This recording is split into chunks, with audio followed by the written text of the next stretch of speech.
Welcome student, diploma civil second year fourth semester. Subject RCC structure. तो RCC structure में जो हमारा आज का टॉपिक है वो है रिटेनिंग बॉल का आरसीसी स्ट्रक्चर।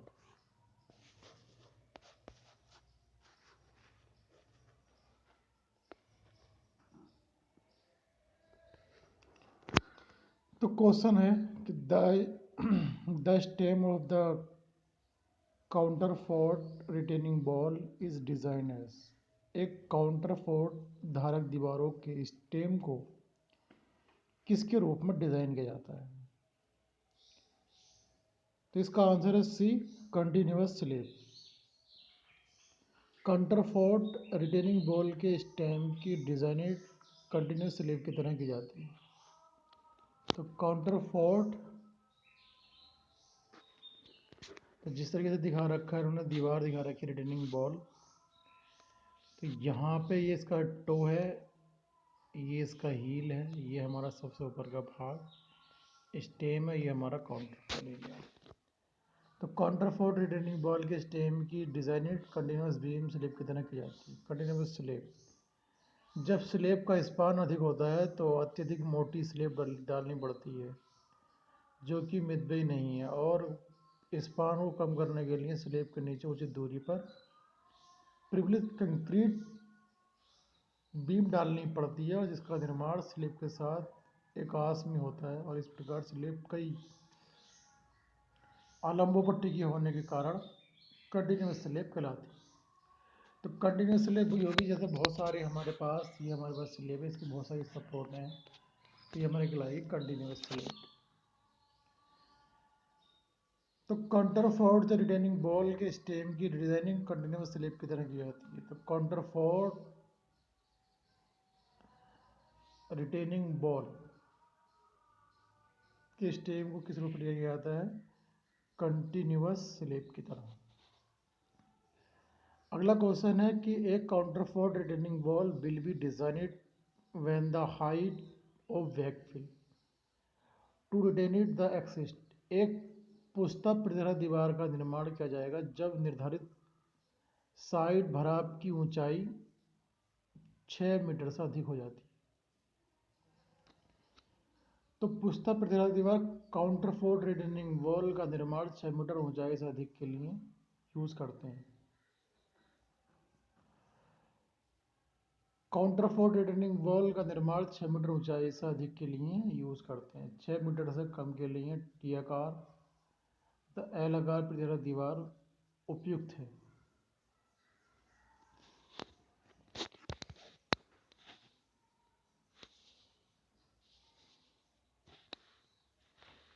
तो 6 मीटर से कम के लिए टी आकार तथा एल आकार प्रतिधारा दीवार उपयुक्त है।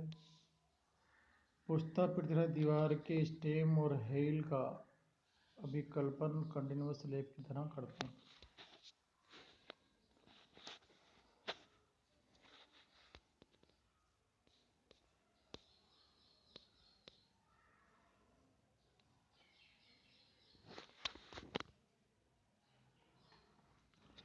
तो ये काउंटरफोल हमारी वॉल है, इसका स्टेम ऊपरी भाग होता है, टॉप पिछला हील ये काउंटरफोल।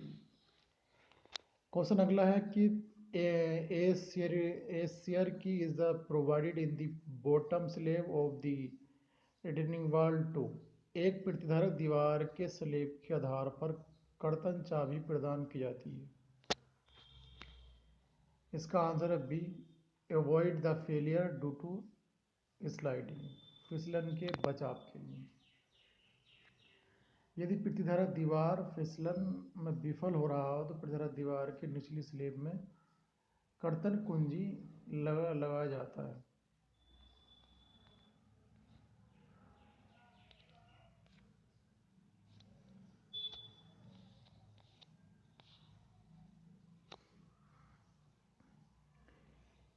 A retaining ball has a 30-degree angle of internal of friction for backfill. How much is the coefficient of active earth pressure? एक प्रतिधारक दीवार पृष्ठ भराव से 30 डिग्री के कोण पर है। सक्रिय मृदा दाब गुणांक का मान कितना होगा? 1/3। प्रत्यास्थ दीवार के लिए सक्रिय मृदा दाब होता है 1 माइनस के sine phi 1 minus sine phi upon 1 plus sine phi theta equal to 30 degree. तो 1 माइनस साइन 30 1 प्लस साइन 30 का मान देखा तो मैंने निकला के इक्वल टू 1/3। तो यहाँ उन्होंने बोला था कि retaining wall has 30 degree angle of internal of friction for the backfill. How much is the coefficient of active earth pressure. एक प्रतिधारक दीवार फर्श भराव से 30 डिग्री के कोण पर है, तो सक्रिय मृदा दाब गुणांक का मान कितना होगा? तो 1 minus sine 30 upon 1 plus sine 30 को जब हमने कैलकुलेट किया तो 1/30 1/3। तो इसका बी आंसर है। In a counterfort retaining wall, the main reinforcement is the provide on the counterfort retaining wall में मुख्य सुदृढ़ीकरण, अब इसका क्या आएगा? D width of the stem of the bottom। चलिए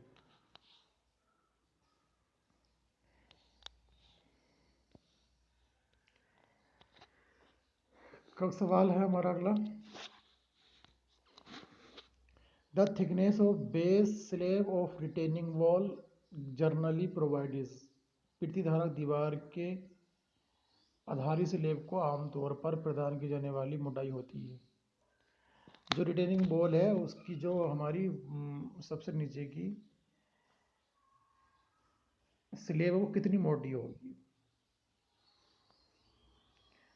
तो इन्होंने लिखा है इसका answer D width of the stem at the bottom. तली पर ऊर्ध्वाधर पट्टी की चौड़ाई। प्रतिधारक दीवार के आधारी स्लेब को आमतौर पर प्रदान की जाने वाली मोटाई तली पर वर्टिकल पट्टी की चौड़ाई के बराबर होती है। आधार स्लेब की चौड़ाई 20/0.4 से 0.6 एच होती है, जबकि मोटाई एच अपॉन 10 और जबकि मोटाई 30 सेंटीमीटर होनी चाहिए, जहाँ एच आधार सोइल के ऊपर दीवार की कुछ ऊंचाई है। Hoop tension in RCC water tank will the resisted by. एक प्रिविलेज सीमेंट कंक्रीट पानी की टंकी में हुप त्वरण निम्नलिखित में से किससे प्रतिरोधित होता है? Partially by concrete and the partially by steel. एक प्रिविलेज सीमेंट कंक्रीट पानी की टंकी में हुप त्वरण निम्नलिखित में से किससे प्रतिरोधित होता है? तो इसका आंसर है सी। एक प्रिविलेज सीमेंट कंक्रीट पानी की टंकी में हुप त्वरण कंक्रीट द्वारा आंशिक रूप से इस्पात द्वारा आंशिक रूप से प्रतिरोधित होता है। A masonry dam may fail due to. Question number 610 है कि एक चिनाई बांध विफल हो सकता है। अगर कोई इसी बांध में हमने चिनाई कर रखी है तो वो विफल हो सकता है। किस कंडीशन में विफल हो सकता है? तो इसका आंसर क्या है जी? इसका आंसर है डी। डी में इसका आंसर दे रखा है उन्होंने एनी ऑफ दी अबव, उपरोक्त में से कोई भी एक। तो इन्होंने लिखा है कि tension in the masonry of the dam and it's base. बांध की चिनाई और आधार में तनाव की वजह से। Over turning of the dam, बांध के पलटने से। Crushing of the masonry at the base of the dam, बांध के आधार पर चिनाई के संतुलन से। चारों से क्या रखा? तो डी दीवार की स्थायित्व के लिए जांच की जाती है और एक चिनाई बांध निम्न प्रकार विफल हो सकता है।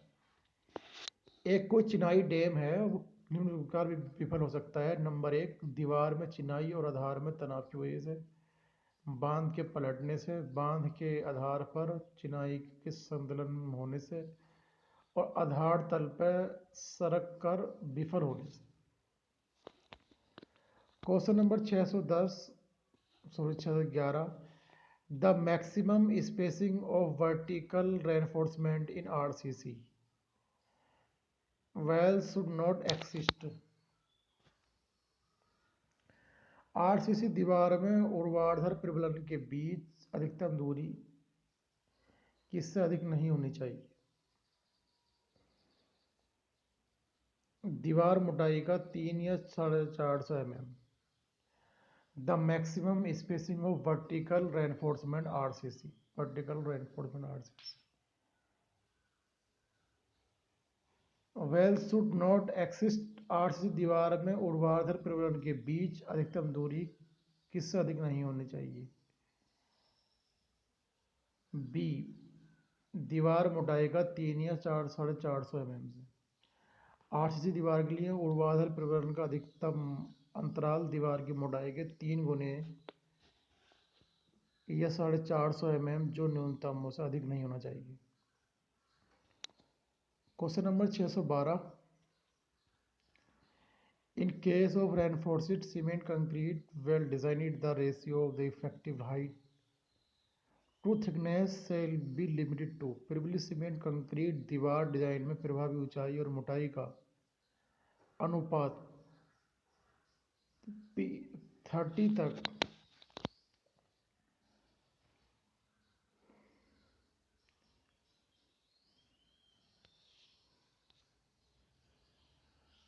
यूएसबीआर के अनुसार टो तथा हील पर ऊर्ध्वाधर दाब दिया जाता है।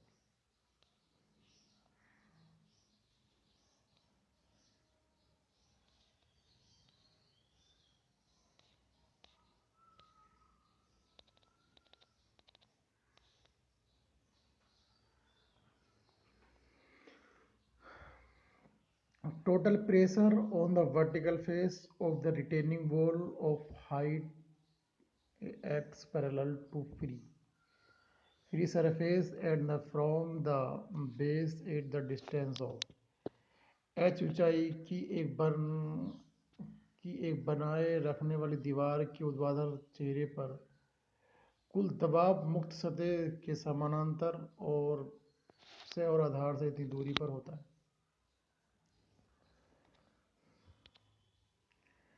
इसका आंसर है बी, h/3।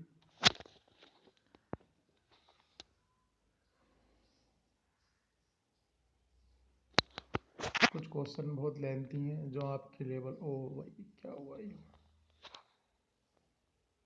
कुछ क्वेश्चन बहुत लेंथी हैं जो आपके लेवल से बहुत ऊपर जा रहे हैं, इसलिए मैं इनको आगे बढ़ाता हूँ।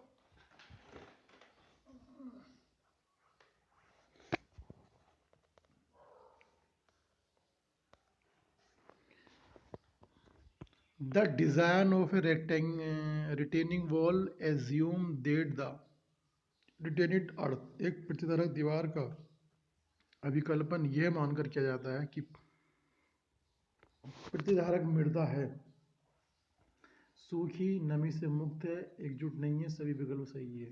तो डी, क्योंकि सूखी है, नमी से मुक्त है। और कह रहे हैं कि is dry, is free from the moisture, is not cohesive, एकजुट नहीं है।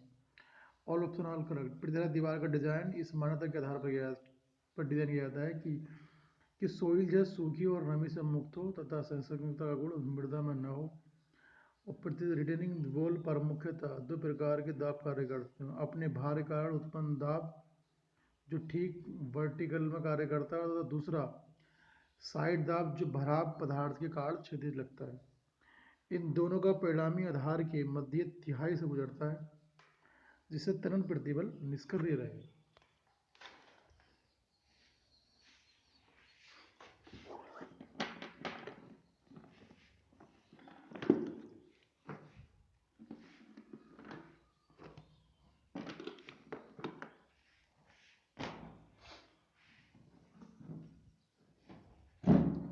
इसके आगे अगर आप देखें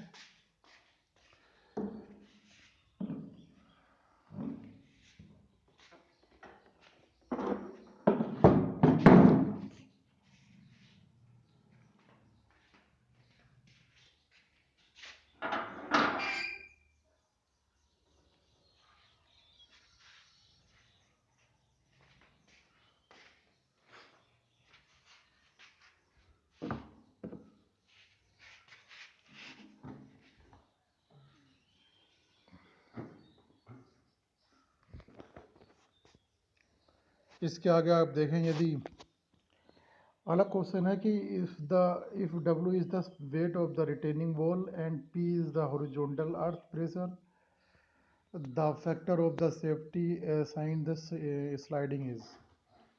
यदि W एक बनाए रखने वाली दीवार का वजन है और पीछे की धरती का दबाव होता है, तो स्लाइडिंग के खिलाफ सुरक्षा का कारक है। तो C, तो फैक्टर ऑफ सेफ्टी कितना लेते हैं हम? 1.5। इन्होंने कहा कि W is the weight of the retaining wall and the P is the horizontal earth pressure, the factor of safety against sliding is 1.5।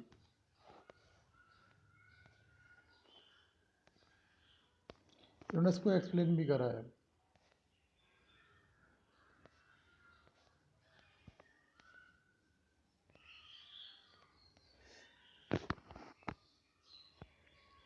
ये क्वेश्चन भी लेंथी है, इसको भी हम नहीं बोलेंगे, इसको हम बोल सकते हैं। तो cantilever retaining wall can the safely B use for height not more than. Cantilever पर दीवार सुरक्षित रूप से इससे अधिक ऊंचाई के लिए इस्तेमाल नहीं की जा सकती है, जो कि इससे ज़्यादा हो।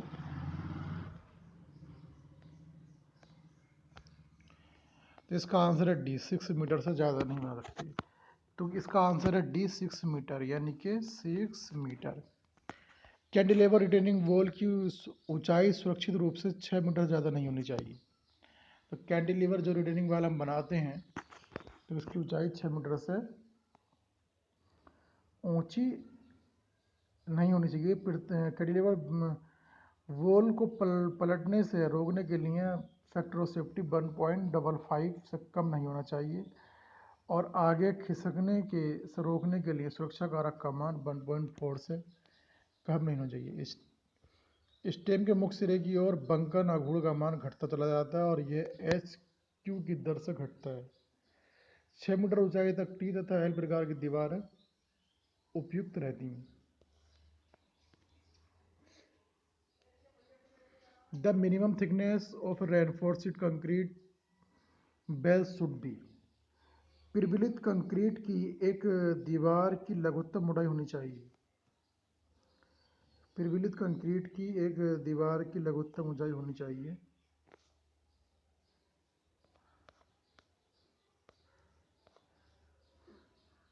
B, 10 centimetre. इन्होंने कहा कि प्रबलित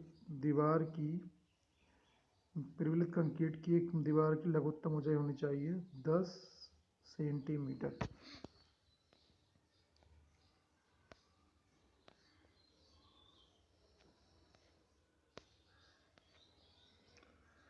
दीवार बाल फुटिंग के तल में स्थित पतले कंक्रीट स्तर पर गहराई दीवार फलक के दूरवर्ती परिक्षेप में के समान ही होती। The rise of the dome provided in its tank में प्रदान किए गए गुम्बद की ऊंचाई होती है। तो इसका आंसर है बी का मतलब है 1/6 ऑफ द स्पान। गुम्बद स्लैब की मोटाई इस पर पड़ने वाले भार के अनुसार 100 mm से 200 mm रखी जाती है, परंतु ये 75 mm से कम नहीं होना चाहिए, ताकि इसमें गुम्बद का उठान इसके स्पान का 1/4 से 1/6 तक लिया जा सके। तो गुम्बद जो लेते हैं वो हम इन्होंने यहाँ बोला था कि 1/6 ऑफ द स्पान का 1/6 भाग। The maximum spacing of the reinforcement being provide in the rectangular retaining wall. एक दीवार को बनाए रखने के लिए प्रदान किए गए सुदृढ़ीकरण की अधिकतम रिक्ति कितनी है? सी, 450।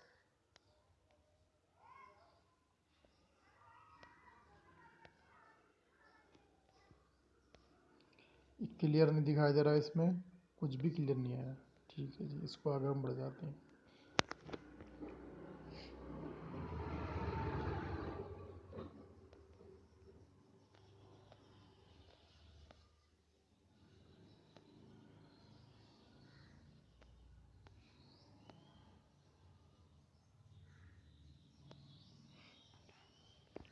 Retaining wall is a provide with a trapezoidal cross section to withstand the earth on the one side. The larger base of this section is the provided the भूमि को एक पार्श्व में रोकने हेतु समलंब अनुप्रस्थ काट के साथ प्रतिधारक दीवार खड़ी है, तो उस काट का अधिकतर भार आधार डी बेस फोर्स एंड और B.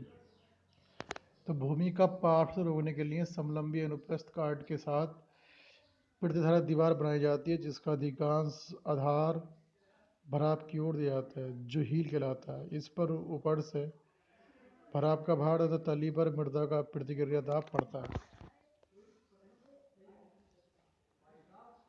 The base width of retaining wall of height h is the generally taken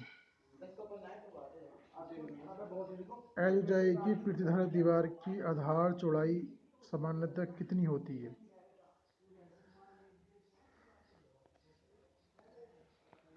0.6 h।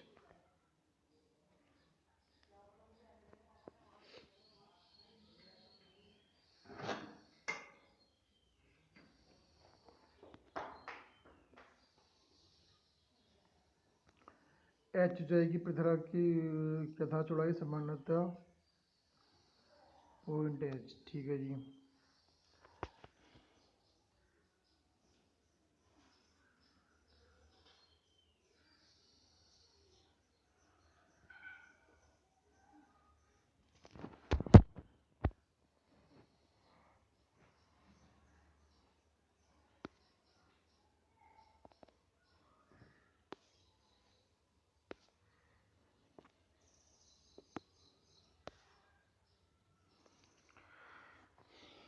In the heel slab in cantilever retaining wall, main reinforcement is provided। प्रयास प्रतिधारक दीवार के पाद के slab में मुख्य प्रबलन कहाँ प्रदान किया जाता है? A top of the slab, slab के ऊपरी भाग में। स्लेब के ऊपरी भाग में, top of the slab, slab के ऊपरी भाग में। प्रतिधारक दीवार ऐसी दीवार को कहते हैं जो पानी, ढीली मिट्टी जो अपने बल पर टिके रहने में असमर्थ होते हैं, उनको रोकने के लिए बनाई जाती है। रिटेनिंग वॉल दीवार का निर्माण भराव वाली सड़कों, रेल मार्गों के निर्माण स्तर पर मूल स्थिति में बनाए रखने के लिए किया जाता है। यह दीवारें ईंट, पत्थर, कंक्रीट, सीमेंट कंक्रीट बनाई जाती हैं। 6 मीटर के भराव तथा अनुभव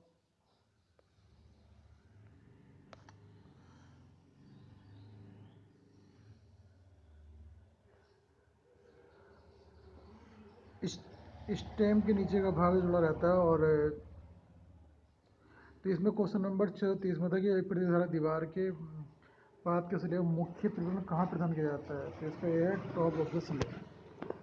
तो टॉप ऑफ स्लेब के ऊपरी भाग में हम स्लेब के ऊपरी भाग में ही हम जो है रेनफोर्समेंट प्रोवाइड करते हैं।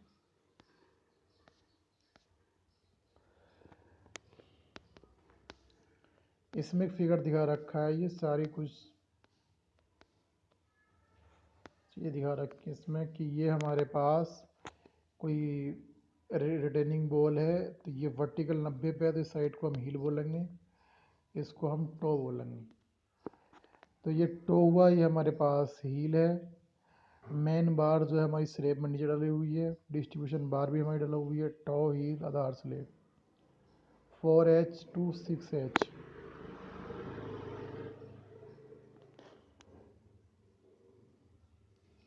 बाहरी फलक भराव में भूमितल और भीतरी फलक भराव में, ये भीतरी है, वो बाहरी। तो रिटेनिंग बॉल जो हमारी होती है वो इस शेप में होती है।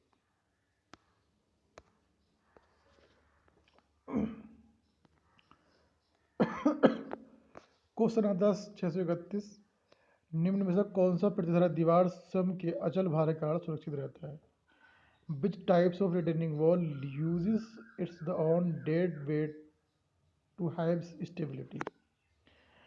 तो ग्रेविटी, गुरुत्व के कारण, इसमें क्या बोला है इसको? ग्रेविटी। गुरुत्व बिगाड़, प्रतिधारा दीवार ऐसी दीवार को कहते हैं जो पानी, ढीली मिट्टी और इस प्रकार अन्य भराव को जो अपने बल पर टिके रहने में असमर्थ होता है तो रोकने के लिए बनाई जाती है। सभी भार के कारण गुरुत्व प्रतिधारा दीवार सुरक्षित रहती है।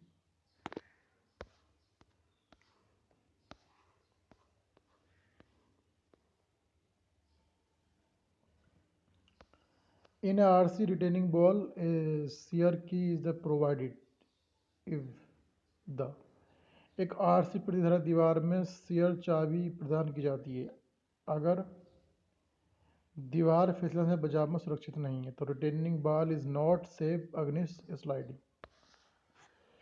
तो लिखा कि आरसी दीवार में shear चाबी उस समय प्रदान की जाती है जब दीवार फिसलन से बचाव में सुरक्षित नहीं होती है। प्रयास रिटेनिंग वॉल की ऊंचाई अधिकतम 6 मीटर होती है और भूमि के साइड में फिसलने से रोकने के लिए समलंबी अनुप्रस्थ काट के साथ रिटेनिंग वॉल बनाई जाती है और अधिक भार भराव के लिए पुश्ता रिटेनिंग वॉल का निर्माण किया जाता है। तो थैंक यू क्लास, इस लेक्चर में इतना ही।